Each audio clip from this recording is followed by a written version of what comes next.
Setelah sutra gulungan aromatik meracuni tubuh, racunnya akan memasuki pembuluh darah dan secara bertahap menyebar ke seluruh tubuh. Manusia biasa tidak akan berada dalam bahaya, tetapi bagi para kultivator, racun ini akan sangat fatal setelah beberapa saat. Kultivator yang terkena racun tidak dapat secara sembrono mengganggu ki sejati internalnya, atau racun akan menyala dan menyebabkan darah dan tubuh mengalir balik, mengakibatkan rasa sakit dan penderitaan yang luar biasa. Akan tetapi jika seseorang keracunan dalam jangka waktu lama, racunnya akan meresap ke dalam tubuh dan memperburuk keadaan.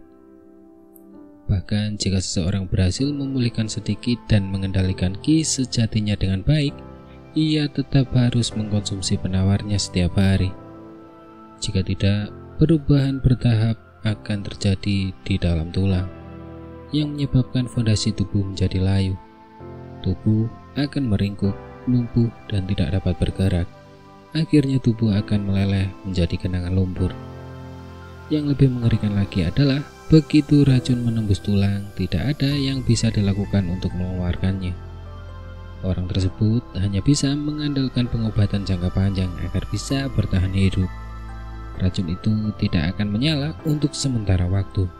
Sebaliknya menjadi seperti benang cinta duniawi yang selamanya mengganggu tubuh korban. Racun itu terbuat dari berbagai macam bahan. Banyak di antaranya dapat diganti. Meskipun produk akhirnya akan sama, toksisitas spesifikasinya akan berubah sesuai dengan orang yang meramunya, sehingga racunnya unik bagi pembuatnya. Tentu saja penawarnya juga akan unik. Hanya orang yang membuat racun itu yang dapat meresepkan penawar yang tepat dan menekan toksisitasnya. Bahkan jika orang lain mengetahui metode pembuatan sutra gulungan aromatik, mereka tidak akan memilih cara untuk meramu penawar yang secara khusus ditujukan untuk melawan sutra gulungan aromatik yang telah diproduksi orang lain. Dengan cara ini, kehidupan orang yang diracuni akan berada di tangan orang yang meracuninya. Karena tidak dapat memberontak atau melawan, korban hanya bisa patuh. Doktermu memeras otaknya untuk mencari ingatan apapun tentang sutra gulungan aromatik. Menyaring pengetahuannya yang luas, dia kemudian memahami alasan dibalik keberanian Hanli. Doktermu mencibir dalam hatinya, tetapi ekspresi wajahnya tidak berubah. Dia bertanya dengan acuh tak acuh, "Apakah ini trik terakhirmu? Bocah, sepertinya kau sudah kehabisan gerakan, jadi patuh saja mengakui kekalahan." Hati Hanli melonjak saat melihat tidak ada perubahan pada ekspresi doktermu. Pada titik ini, Hanli yakin dia telah salah memperhitungkan sesuatu karena doktermu tampaknya sama sekali mengabaikan ancamannya. Doktermu tidak tampak terpancing sedikit pun, membuatnya tampak seolah-olah dia benar-benar tidak peduli dengan sutra gulungan aromatik di dalam tubuhnya. Terlebih lagi, Hanli jelas-jelas tahu bahwa karena hal ini, ia berada dalam posisi yang sangat tidak menguntungkan. Tampaknya lawannya sangat yakin bahwa ia dapat menangkap Hanli. Melihat Hanli tetap diam, doktermu tertawa dan menatapnya dengan licik sebelum berkata dengan keras, "Budak besi, tangkap dia untukku." Begitu Hanli mendengar ini, dia langsung teringat bahwa setelah memasuki rumah, dia pikir dia telah melupakan sesuatu yang sangat penting, yaitu budak besi. Namun dia tidak punya waktu untuk memikirkannya. Sebagai gantinya, Hanli menggunakan ujung jari kakinya untuk mengaitkan penusuk yang ada di samping kakinya. Penusuk itu otomatis melompat ke tangannya. Dalam sekejap bayangan besar melesat dari sudut ruangan dengan angin kencang yang mengikutinya dari dekat. Kecepatannya luar biasa cepat dan muncul di hadapan Hanli dalam sedetik, membuatnya tidak dapat menghindar. Tak berdaya, Hanli hanya bisa menggunakan penusuk tajam di lengannya untuk menusuk perut bagian bawah bayangan itu. Ia berharap setidaknya ia bisa bertahan sebentar sehingga ia punya kesempatan untuk mundur dan memulihkan nafasnya. Menusuk perut dengan penusuk kecil bukanlah langkah yang paling optimal. Tetapi Hanli tidak punya pilihan lain. Lawannya terlalu tinggi dan senjata yang digunakan Hanli hanya beberapa inci panjangnya, sehingga perut menjadi satu-satunya area yang mampu dijangkaunya. Hanli tiba-tiba merasa seperti baru saja bertabrakan dengan sejenis monster, seolah-olah sebuah benda kayu besar telah menghantam pergelangan tangannya yang terentang, langsung melepaskannya dari lengannya. Kemudian tubuhnya jatuh beberapa langkah ke belakang karena benturan tersebut. Penusuk di tangannya tampaknya telah mengenai batu dan terlempar, menghilang tanpa jejak. Hanli sangat terkejut dan marah. Tepat setelah hampir menstabilkan tubuhnya, sosok besar itu muncul di hadapannya dalam sekejap mata.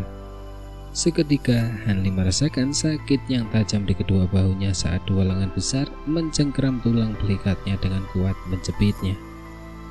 Hanli berjuang sekuat tenaga, tetapi seolah-olah ada gunung besar yang menekan tubuhnya, membuatnya tidak bisa bergerak sama sekali. Ia tidak dapat berbuat banyak dalam situasi seperti ini. Dalam keadaan putus asa, ia mengangkat lututnya dan membidik ganas ke titik lemah di antara kedua kaki bayangan tersebut.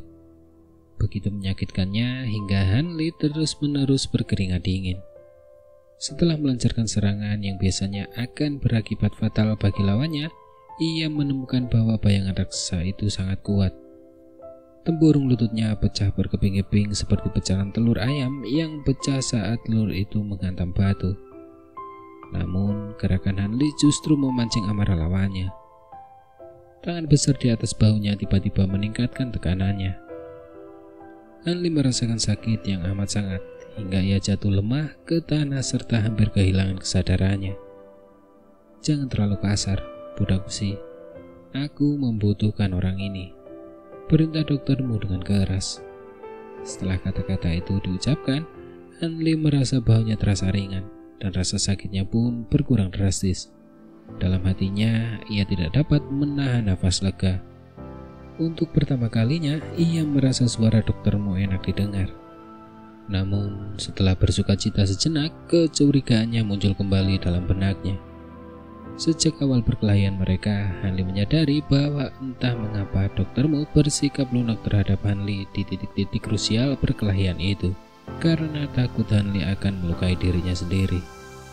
Tentu saja Hanli tahu bahwa doktermu bukanlah tipe orang baik hati yang akan dengan sengaja bersikap lunak padanya. Pasti ada beberapa niat buruk yang tidak diketahui Hanli.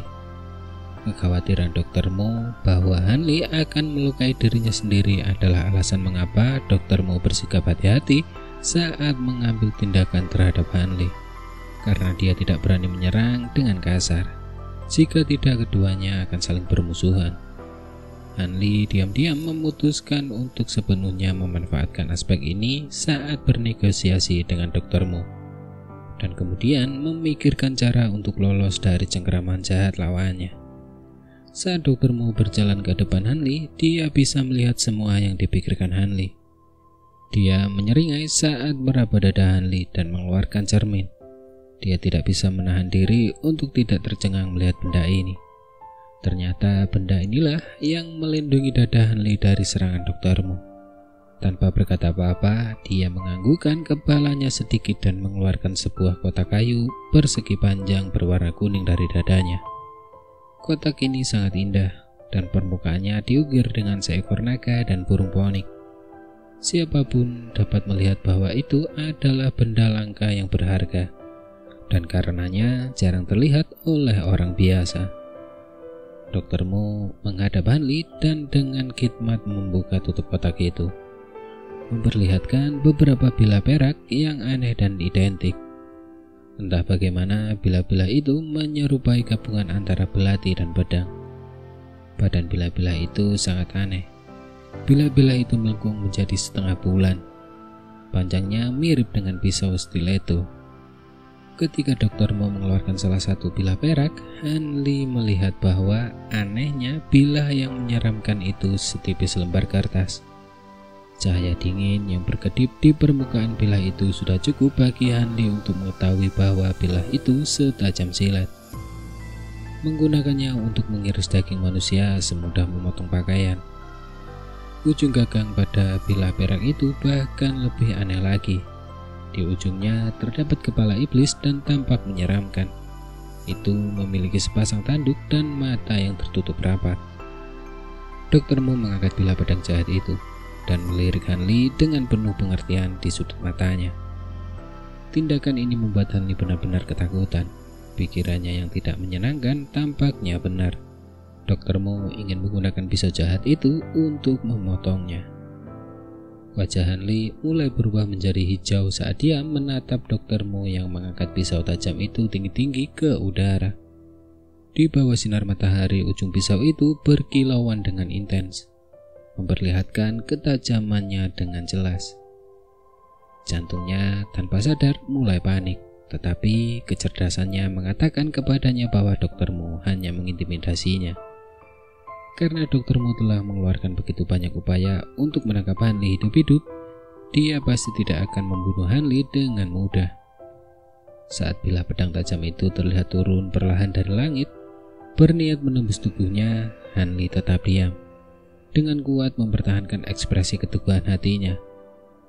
Tepat ketika bilah pedang aneh dan jahat itu tinggal setengah inci lagi untuk membelah kepalanya hingga ujung rambutnya pun bisa merasakan gelombang dingin yang dihasilkan oleh bilah pedang jahat itu, Hanli perlahan menutup matanya saat secercah penyesalan melintasi benaknya.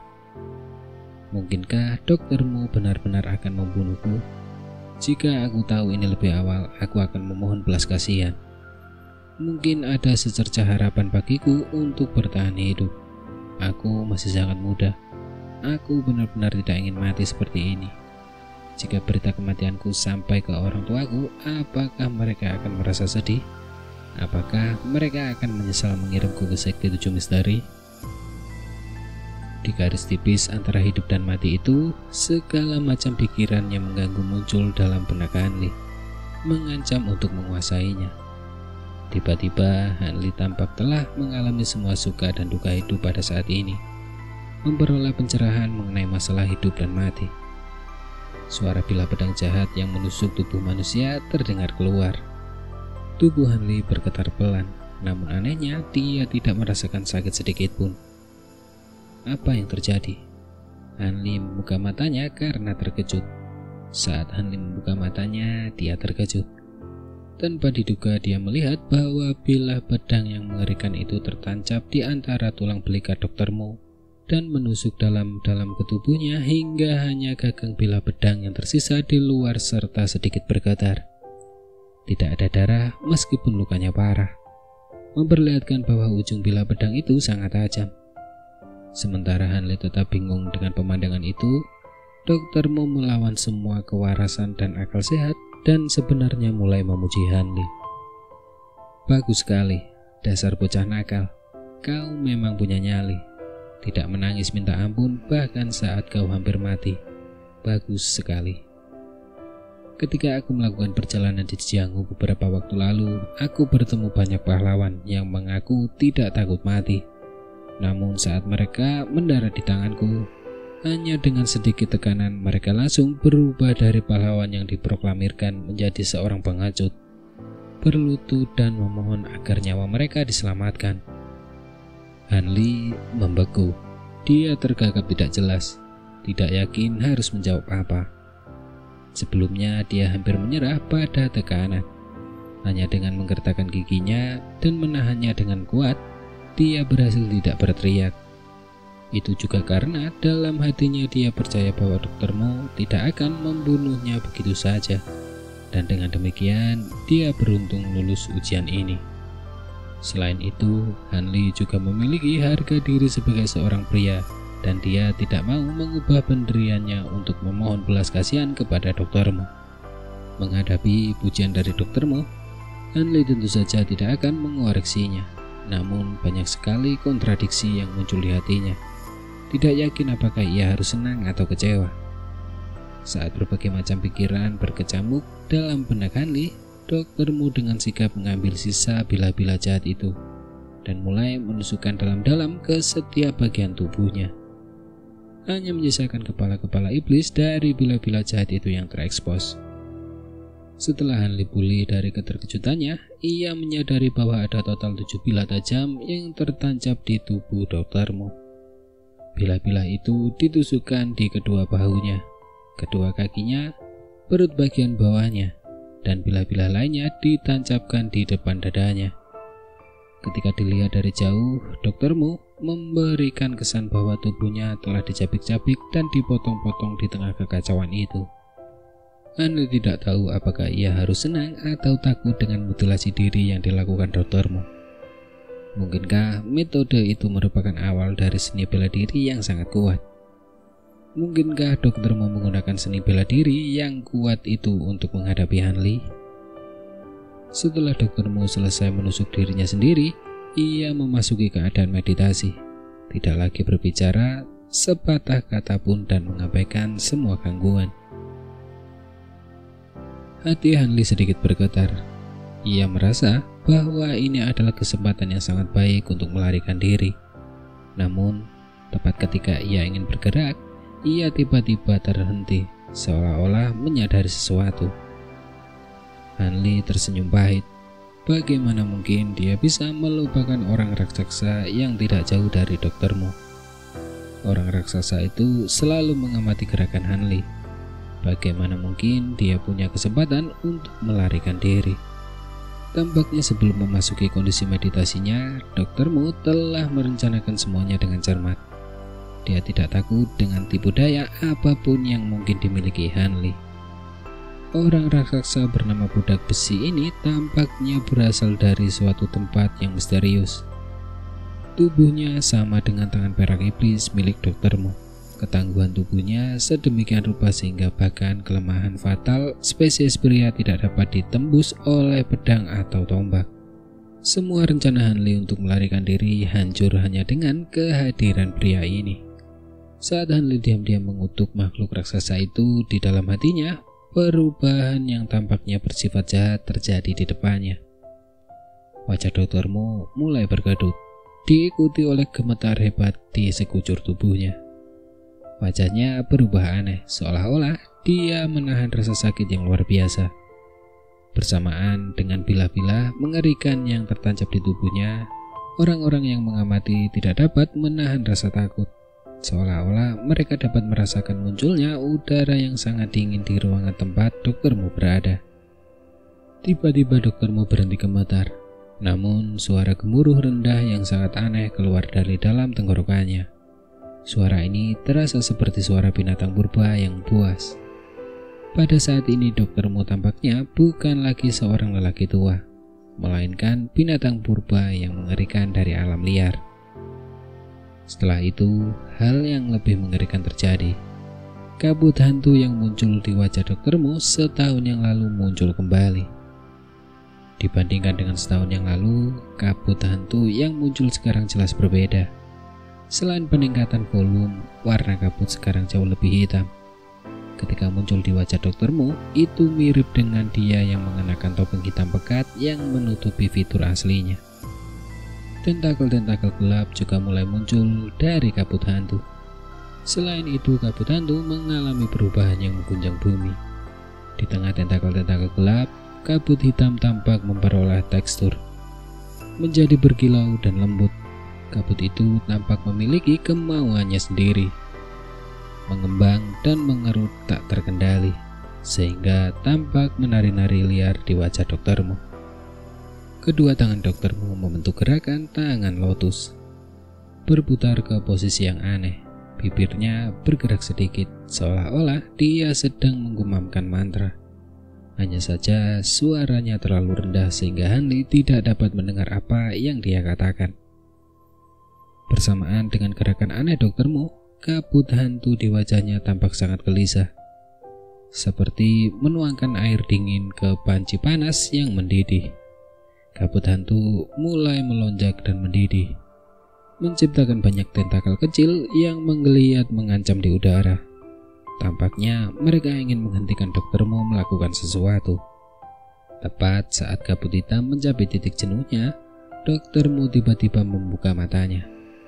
Meskipun kabut hitam menyelimuti, Hanli masih bisa melihat mata Dr. Mu penuh vitalitas dan konsentrasi. 7 hantu melahap jiwa.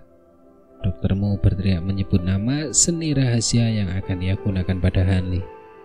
Saat Hanli mendengar nama keterampilan itu, hatinya tanpa sadar bergetar. Apa yang terjadi selanjutnya meninggalkan kesan abadi padanya. Itu mengingatkannya bahwa masih banyak hal di dunia ini yang tidak diketahui. Saat Dr. Mo merenung, 7 bilah pedang jahat yang tertanam di tubuhnya mulai bergetar. Suara mendengung keluar dari kepala bilah pedang yang seperti iblis. Semakin keras dan tajam setiap detiknya, seolah-olah bilah-bilah itu hidup kembali. Saat Dr. Mo melihat bilah-bilah pedang yang mengerikan itu bergetar, dia menggumamkan sesuatu dengan sungguh-sungguh. Hanli tidak dapat menangkap apa yang dia katakan, tetapi dia tahu bahwa itu bukanlah sesuatu yang baik. Dr. Mo berdiri, berputar mengelilingi ruangan, dan akhirnya menghentakkan kakinya dengan marah. Dengan enggan, ia mengangkat jari telunjuknya dan memasukkannya ke dalam mulut salah satu kepala iblis. Sesuatu yang luar biasa dan tak terbayangkan terjadi. Kepala iblis yang seharusnya sudah mati itu benar-benar membuka mulutnya dan mengunyah jari telunjuk Dr. Mo, seolah-olah sedang menikmati kelezatan surgawi. Dr. Mo sedikit gemetar, seolah-olah dia dengan paksa menahan rasa sakit yang hebat. Karena kabut hitam yang menutupi wajahnya, Hanli tidak dapat melihat ekspresi Dr. Mo, tetapi dia menduga bahwa itu pasti mengerikan. Dalam waktu yang dibutuhkan untuk menyeduh secangkir teh, rasa lapar kepala iblis itu akhirnya terpuaskan. Merasa puas, ia membuka mulutnya untuk melepas jarinya sementara suara dengungan mulai mereda. Selanjutnya, Dr. Mo mulai memberi makan setiap kepala iblis secara berurutan sebelum dengan enggan menarik jarinya. Setelah menyelesaikan ini, Dr. Mo kembali melakukan gerakan tangan lotus seperti sebelumnya. Menggumamkan mantra dan berteriak, 7 hantu melahap jiwa. Kali ini 7 bilah pedang yang menyeramkan itu tidak mulai bergetar. Anehnya, tampaknya tidak ada hal yang tidak masuk akal yang akan terjadi. Namun, mata kepala iblis itu semua terbuka pada saat yang bersamaan, menampakkan sepasang bola mata berwarna merah darah, bersama dengan mulut mereka yang terbuka lebar. Mereka tampaknya mencoba dengan sia-sia untuk menghisap sesuatu dari udara. Kabut hantu di wajah Dr. Mo mulai mengejang dan mengembang, seolah-olah bisa merasakan bahaya dari ancaman yang akan datang. Pergerakan tentakel semakin intensif dan ganas. 7 garis benang hitam yang sangat halus muncul di atas kabut hantu, membentuk lengkungan indah di udara. Mengikuti energi yang tak terlihat, garis benang hitam itu secara akurat mencari dan dilahap oleh mulut kepala-kepala iblis yang tampaknya menunggu dengan penuh semangat. Hanli terdiam dengan kaget. Semua yang terjadi tepat di depannya. Jadi detail setiap tindakan kabut hantu dan kepala iblis betapapun kecilnya terukir dalam benaknya. Dia begitu dekat sehingga ketika mulut kepala iblis itu terbuka, dia bahkan bisa melihat gigi mereka dengan jelas. Ini adalah pertama kalinya Hanli memiliki kontak jarak dekat dengan energi misterius dari alam eksistensi lain. Ia terpesona dan terpana oleh perasaan itu. Kepala iblis dari bilah-bilah aneh yang menyeramkan serta kabut hantu di wajah Dr. Mo memancarkan aura iblis yang pekat. Fenomena ini tidak dapat dijelaskan dengan akal sehat. Di masa lalu, Hanli tidak pernah percaya pada hal-hal yang bersifat supranatural.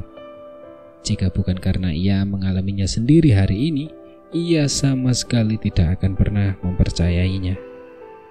Namun bagaimana mungkin Hanli tidak merasa gugup? Unsur-unsur cerita dari mitos dan legenda benar-benar terjadi di depan matanya sendiri. Pada saat ini kondisi pikiran Hanli sedang kacau. Mengetahui bahwa dirinya adalah target, Hanli tidak yakin bagaimana ia harus bereaksi dalam menghadapi kekuatan yang sangat aneh dan tidak manusiawi ini. Secara bertahap, kabut hantu di wajah Dr. Mo perlahan mulai menghilang. volume kabut tampak menipis saat kepala-kepala iblis melahapnya, meninggalkan lapisan kegelapan terakhir dan menghasilkan bayangan samar yang menempel di wajah Dr. Mo. Saat kabut mulai memudar, bentuk wajah Dr. Mo mulai terlihat. Namun saat Hanli melihat wajah Dr. Mo, dia seperti tersambar petir, ternganga bak orang terbelakang. Terlalu banyak hal yang membuatnya tercengang hari ini. Namun semua hal yang telah terjadi sebelumnya telah berkurang dengan apa yang ia lihat sekarang. Ciri-ciri wajah terekspos itu adalah milik seorang pria berusia sekitar 30 tahun yang sedang berada di puncak hidupnya. Jika seseorang mengamatinya dalam jangka waktu yang lama, ia dapat mengatakan dengan pasti bahwa ini adalah Dr. Mo. Ia telah berhasil memulihkan setidaknya beberapa dekade vitalitasnya. Wajah dengan sedikit aura heroik dan senyum dingin di bibirnya. Dari sudut pandang manapun, ini adalah wajah yang penuh karisma. Wajah seorang pria yang sangat tampan, sangat memikat dan mempesona. Itu adalah wajah yang ditakdirkan untuk menjadi pembunuh wanita. Terlepas dari gadis perawan muda atau wanita tua yang seksi, tidak ada wanita yang bisa bertahan dari pesona semacam ini.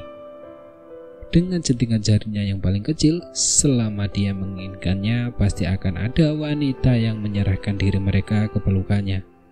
Tidak dapat melepaskan diri dari sungai cinta dan obsesi. Setelah melihat wajah Dr. Mo, Hanli benar-benar merasa ada seseorang yang meremas hatinya, menghancurkan hatinya hingga berkeping-keping. Tampaknya wajah tampan ini sangat mampu membangkitkan kecemburuan pada pria lain. Saat sisa-sisa kabut hantu terakhir dilahap habis oleh kepala-kepala iblis, Hanli tiba-tiba teringat bahwa Dr. Mo pernah mengatakan kepadanya sebelumnya bahwa usianya baru 30 tahun. Hanya karena sebuah kecelakaan selama pemulihan luka parah yang menguras vitalitasnya, ia menjadi tua dan jompo. Dari apa yang terlihat, setidaknya sampai saat ini Dr. Mo tidak berbohong kepadanya. Ini seharusnya wajah asli Dr. Mo. Hanya saja metode yang digunakan Dr. Mo untuk mengembalikan penampilannya terlalu misterius dan tidak terduga. Pada saat ini, Hanli menyadari bahwa selain wajah Dr. Mo yang kembali muda, tubuhnya dan bahkan rambutnya juga mengalami transformasi yang ajaib. Rambut hitam legamnya, tubuh yang kekar, tanpa diragukan lagi energi fisik Dr. Mo telah diremajakan ke tahap puncak masa mudanya. Tapi karena Dr. Mo punya cara untuk memulihkan vitalitasnya, mengapa dia masih berusaha sekuat tenaga untuk menangkapku? Hanli bertanya pada dirinya sendiri. Mengenai hal ini, Hanli punya kecurigaan. Setelah pulih dari keterkejutannya, ia menyadari bahwa ia masih dalam bahaya besar. Neuron mulai bekerja cepat di otaknya, berulang kali menganalisis segalanya dan berharap menemukan jalan keluar. Dari sudut pandang Hanli, tampaknya Dr. Mo telah terdiam. Dr. Mo hanya berdiri di sana dalam diam. Setelah beberapa saat berlalu, akhirnya dia mengangkat tangannya. Dengan ekspresi yang mirip dengan bayi yang baru lahir, Dr. Mo dengan penuh perhatian mengamati kulitnya yang baru berkilauan dan lembut. Setelah memeriksa dirinya sendiri, dia perlahan menutup matanya, menyandarkan dagunya di kedua telapak tangannya, dan membelainya dengan lembut seolah-olah dia sedang menikmati perasaan masa muda yang telah lama berlalu. Melihat narsisme yang menyelimuti wajah Dr. Mo, Hanli merasa ingin muntah. Dia tidak dapat memahami apa yang dirasakan oleh Dr. Mo saat ini. Perasaan memabukkan karena vitalitas yang pulih. Pak tuamu, sepertinya vitalitasmu sudah pulih sepenuhnya. Pertama-tama, aku ingin mengucapkan selamat padamu. Sepertinya kau tidak lagi membutuhkan bantuan murid ini. Jadi bisakah kau membiarkan murid ini lepas begitu saja? Tidak peduli masalah apa yang kau hadapi di masa depan, muridmu akan membantumu tanpa ragu. Hanli sudah kehabisan kesabaran. Sampai sekarang, dia masih belum yakin metode apa yang akan digunakan Dr. Mo untuk menghadapinya. Hanli berpura-pura tidak tahu dan bertanya kepada Dr. Mo, berharap mengetahui nasibnya sebelum mengambil keputusan.